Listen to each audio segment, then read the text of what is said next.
आज मैं आपके सामने इस विषय पर विचार करूंगा कि वेद भाष्य कैसे किए जाए। क्योंकि वेद के मध्यकालीन युग के अंदर वेद के जो भाष्य किए जाते थे वो भाष्य उतने वैज्ञानिक उतने सार्थक नहीं सिद्ध हुए जितने कि आजकल दो ऋषि जो पैदा हुए, महर्षि दयानंद और श्री अरविंद जी। उन्होंने वेद भाष्यों के, वेद मंत्रों के एक चमत्कृत अर्थ किए। ये क्यों किए, इन बातों को लेकर के वेद भाष्य कैसे किया जाए और एक मंत्र की दो भाष्यकारों की तुलना मैं आपके सामने प्रस्तुत करने का प्रयास करूंगा। वेद के मंत्रों, उनके सूक्तों और उनके अध्यायों में वेद मंत्रों पर दो शब्द होते हैं, एक ऋषि शब्द होता है, देवता शब्द होता है। तो जैसे परमपिता परमात्मा ने कृपा करके हमें वेद ज्ञान दिया, इसी प्रकार से उन्होंने कृपा करके वेद ज्ञान की कुंजी भी दी। यानी वो जो वेद मंत्र हैं उनके अर्थ कैसे किए जाए ये भी उन्होंने साथ साथ हमारे सामने प्रदत्त किया। वो कुंजी है, एक शब्द है वेद शब्द, देवता शब्द। यानी वेद का अर्थ करते समय देवता शब्द प्रमुख कुंजी है। क्यों, इसकी बात जब स्पष्ट होगी जब मैं एक वेद मंत्र आपके सामने रखूंगा। वेद के अर्थ में देवता शब्द का अर्थ होता है सब्जेक्टिव मैटर, अर्थात जो देवता है वो उसका सब्जेक्टिव मैटर है, अर्थात उसके अंदर जो देवता शब्द का अर्थ है उन्हें, और उसके कई अर्थ हो सकते हैं। जैसे इंद्र शब्द है, इंद्र शब्द का अर्थ सम्राट भी है, इंद्र शब्द का अर्थ ईश्वर भी है, इंद्र शब्द का अर्थ आत्मा भी है, इस इंद्र शब्द का अर्थ सेनापति भी है। अब जो सूक्त, जो मंत्र चल रहे हैं उनमें यदि वो सर्वव्यापक है, वो सारे संसार का निर्माण करता है, वो उसकी रचना करता है, इस प्रकार का यदि वर्णन हो मंत्रों के अंदर, तो वहाँ वे इंद्र शब्द का अर्थ होगा ईश्वर। वो युद्ध करता है, वो सब पर विजय प्राप्त करता है। अगर इस इत्यादि वहाँ उन शब्दों के अर्थ जो द्योतित हो रहे हैं, अर्थात वहाँ शब्दों के अर्थों का ज्ञान हो रहा है, तो समझना चाहिए कि इंद्र शब्द का अर्थ है राजा। इसी प्रकार से वो इंद्र जो नाना प्रकार के कर्म करता है, उन्नति करता है, विकास करने का प्रयास करता है, ऐसा यदि प्रसंग है तो वह इंद्र शब्द का अर्थ जीवात्मा। इस प्रकार से वेद भाष्य किए जाने चाहिए। एक मंत्र लेते हैं यजुर्वेद के 6 अध्याय का, हम 14वां मंत्र लेते हैं, जो मंत्र इस प्रकार है। ओम वाचम ते शुंधामि, ओम श्रोतम ते शुंधामि, ओम कर्णम ते शुंधामि, ओम प्राणम ते शुंधामि, ओम पायुम ते शुंधामि, ओम मेढ्रम ते शुंधामि, ओम चित्रांश ते शुंधामि। बड़ा ही सरल मंत्र है। मैं ओम मतलब जो है परमात्मा का नाम है, और हम इन चीज़ों को शुद्ध करते हैं, ये लिखा है। अब ये जो मंत्र वेद भाष्यकार मैधर के सामने आया तो उन्होंने जो अर्थ किया, वो क्या अर्थ किया, उनका अर्थ है कि यज्ञशाला है, उस पर यजमान और यजमान पत्नी बैठे हैं, वो यज्ञ करने की तैयारी कर रहे हैं।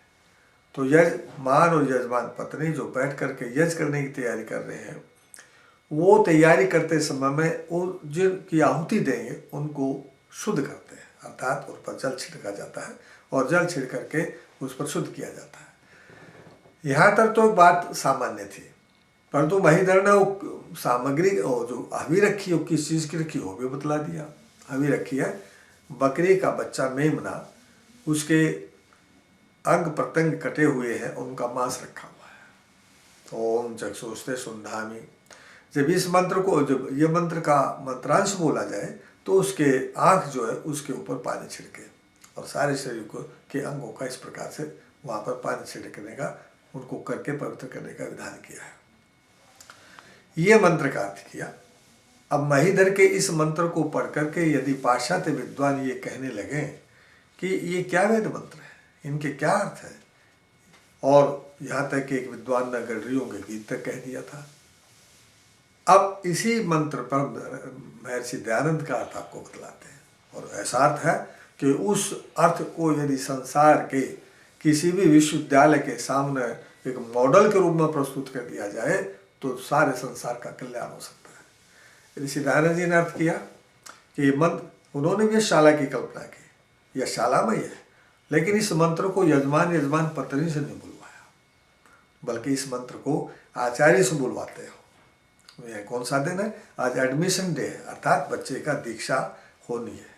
वेदारंभ जिसको संस्कारंभ कहते हैं, आज उसका लर्निंग का स्कूल के अंदर, कॉलेज के अंदर, पाठशाला के अंदर, गुरुकुल के अंदर, किसी भी शिक्षणालय का किसी भी भाषा में आप कोई भी नाम रख लीजिए, वो एक प्रकार से विद्या का मंदिर होता है। उस बच्चे का पहला दिन है और बच्चे के माता पिता सब आए बच्चे को वेदारंभ संस्कार कराने के लिए, एडमिशन देने के लिए, और उसको आज का पहला दिन है शिक्षा का। इसके लिए बच्चे का एक उत्सव होता है और एक संस्कार होता है, उसके लिए माता पिता आए हुए हैं।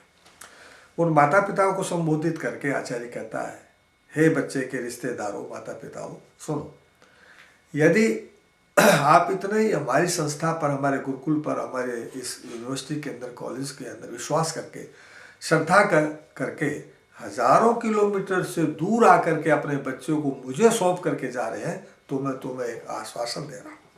क्या आश्वासन दे रहा हूँ? आश्वासन ये दे रहा हूँ कि इस बच्चे के एक एक क्या है, ओम चक्षुस्ते सुंधामि, ओम प्राणंते सुंधामि, इस बच्चे की आंखों के, क्योंकि सबसे अधिक दोष अगर है तो हमारी आंखों के अंदर है। आंख जो है वो संसार के विषयों की तरफ हमें ले जाती है, दौड़ाती है, उसकी तरफ आकर्षित करती है। इस प्रकार से उन्होंने कहा कि कर्णम ते शुद्धामि, इस बच्चे के कानों में हमेशा वेद मंत्रों के शुद्ध उच्चारण और वेद मंत्रों का हमेशा उच्चारण होता रहेगा। प्राणम ते शुद्धामि, आजकल किसी भी कॉलेज, किसी भी शिक्षणालय के अंदर ध्यान नहीं रखा जाता कि बच्चे के अंदर कितनी प्राण शक्ति है, कितना उसका ब्रह्मचर्य है, कितना उसके अंदर वर्चस्व है, कितना उसके अंदर तेजस्विता है। लेकिन जब वैदिक काल के अंदर जब बच्चा आचार्य के चरणों में छोड़ा जाता था, इसलिए वहाँ क्या कहा था कि आचार्य जो है अपने गर्भ के अंदर बच्चे को रखता है। इसका अभिप्राय क्या था? जैसे माँ जब अपने बच्चे को गर्भ के अंदर रखती है तो उसकी रक्षा, संरक्षण सब प्रकार से चिंतित रहती है। इसी प्रकार से कोई भी दोष बच्चे में न रहे, इस दृष्टि से आचार्य उसको अपने अंदर गर्भ के धारता है, पर समीपतम रखता है, उसका ऐसा रिलेशन विकसित करता है, उसका ऐसा संबंध बनाता है कि बच्चा जो ये समझे कि मैं अपने माता पिता के ही पास हूँ। इसलिए आचार्य कहता है, ओम प्राणम ते शुद्धामि, ओम चक्षुस्ते शुद्धामि, ओम श्रोत्रम ते शुद्धामि, और इसी प्रकार पायुम ते शुद्धामि, पायु इंद्रिय जो हमारी कर्म इंद्रिय है, और मेढ़म ते शुद्धामि, और अंत में कहता मैं ओम चित्रास्ते शुद्धामि, मैं इस बच्चे के चरित्र को शुद्ध करके राष्ट्र को समर्पित कर दूंगा। अब दोनों मैंने अर्थ किए, एक अर्थ संसार का निर्माण कर रहा है, एक अर्थ संसार के अंदर संदेश दे रहा है, मैसेज दे रहा है, और एक अर्थ जो है वो संसार का कोई मैसेज नहीं दे रहा, केवल कर्म कांड के अंदर एक कल्पना करके और मंत्र का विनियोग करने की बात कर रहा है। इन दोनों की तुलना में अब ये ऋषि दानव का जो मैंने अर्थ बताया हो और महिधर का जो अर्थ बताया हो, इनमें मुख्य क्यों अंतर हुआ? This is the problem. ये एक प्रश्न है, इसका क्यों हुआ कि इस मंत्र ऋषि दानव ने इस मंत्र के देवता के अर्थ पर विचार करके वो अर्थ के अनुसार अर्थ किया मंत्र का, भाष्य वेद मंत्र का जो भाष्य किया, वो जो देवता शब्द है उसके अर्थ पर विचार करके किया। देवता शब्द क्या है? विद्वांस है, अर्थात इस मंत्र के अंदर विद्वान, ज्ञान, नॉलेज, इसका संदेश है, इसका अर्थ है। तो उन्होंने एक ऐसी इस शाला का निर्माण करके इतना सुंदर अंदर संसार के अंदर प्रस्तुत किया कि यदि आज हम सारे संसार के अंदर शिक्षा पर बड़े बड़े आयोग बने, शिक्षा में सुधार के भारत में कई आयोग बने, और अनेक जो प्रधानमंत्री हैं, शिक्षा मंत्रियों के चिंतन रहा, और आज के विश्वविद्यालयों में जब विश्वविद्यालय के अंदर परीक्षा लेते समय यदि शिक्षक उसे नकल करने से रोकता है तो बच्चा कई बार गुस्से में आकर, क्रोध में आकर के, क्योंकि उसने ज्ञान प्राप्त नहीं किया ठीक प्रकार से, तो उसकी हत्या कर देता है। इस प्रकार का यदि हम किसी भी भारत की शिक्षणालय में, शिक्षा पद्धति में पूर्ण रूप से या सारे संसार की शिक्षा पद्धति में, मंत्र जो है केवल भारत के लिए नहीं है, मंत्र तो यूनिवर्स है, सार्वभौमिक है उनका अर्थ, वो किसी भारत में नहीं लिखे गए, मंत्र तो हर जगह है, अर्थात वेद का ज्ञान तो कहीं पर भी किसी ऋषि को भी प्राप्त हो सकता है। इसलिए जब हम वेद मंत्रों के अर्थ पर विचार करते हैं तो ये देखना चाहिए कि वेद मंत्र का अर्थ करते समय उसके मंत्र का देवता क्या है। चलते हुए हम ऋषि शब्द पर विचार कर लेते हैं। क्यों? दूसरा शब्द है ऋषि शब्द। आज के आधुनिक विद्वान बहुत से ये मानते हैं कि ऋषि जो उन मंत्रों को जिन पर ऋषि शब्द है, अर्थात जो ऋषि का नाम है, शायद संभवतः उन्होंने उस वेद मंत्र की रचना की है। परंतु हमारी जो आर्ष मान्यता है, ऋषि मान्यता है, वैदिक मान्यता है, वह यह नहीं है। वैदिक मान्यता तो यह है क्या कि ऋषि शब्द है जिन्होंने उन वेद मंत्रों का समाधि के अंदर मंत्रों के अर्थों का साक्षात्कार किया। ऋषः साक्षात्कार कृत प्रभु, यानी साक्षात्कर्ता, मंत्रों के अर्थों का साक्षात्कार करने वाले जो हैं वो ऋषि कहलाते हैं। और बहुत से ऋषियों के नाम से वो मंत्र प्रसिद्ध हो जाते हैं। जैसे इस समय के ऋषि को हम महर्षि दयानंद को ही लेते हैं।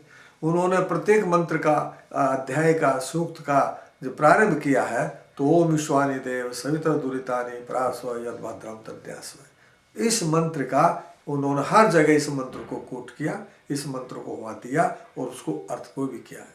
क्यों? मंत्र क्या है उस समय की, ऋषि क्या है उस समय की आवश्यकता को, अगर हमारे अंदर कोई अज्ञान, कोई इस प्रकार की बुराइयां आ रही हैं तो उनको दूर करने का एक प्रयास होता है।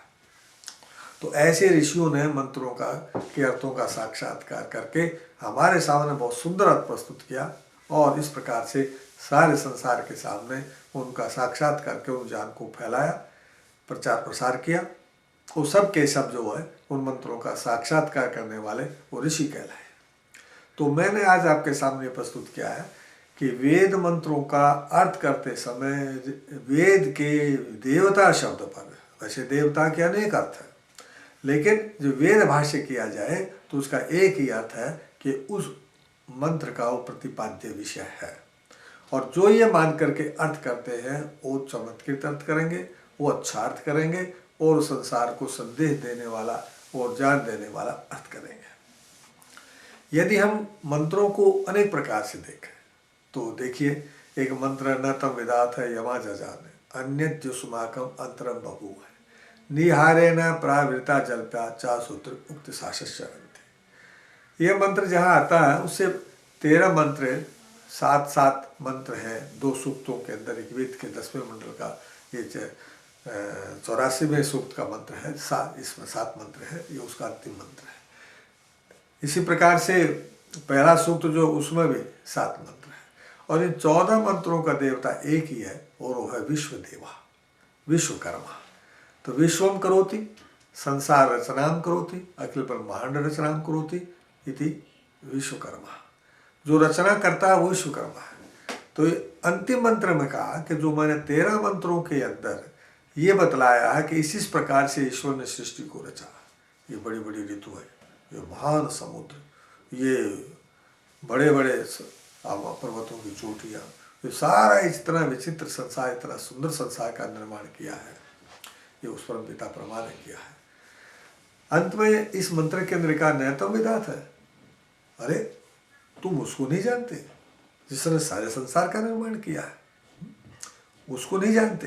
तो ये क्यों किया कि अगर मैं कहीं पर रहूं और वहां पर रहते हुए मैं ये ना सोच सकूं, ये विचार ना कर सकूं, मंत्र जो है ये नहीं विचार कर सकूं कि मैं जहाँ रह रहा हूँ वो किसी का मकान है, किसी का बनाया हुआ, उसका कोई मालिक है, ये विचार किया जाता है। और इस प्रकार से देवता शब्द विचार करके मंत्रों के अर्थ किए जाते हैं।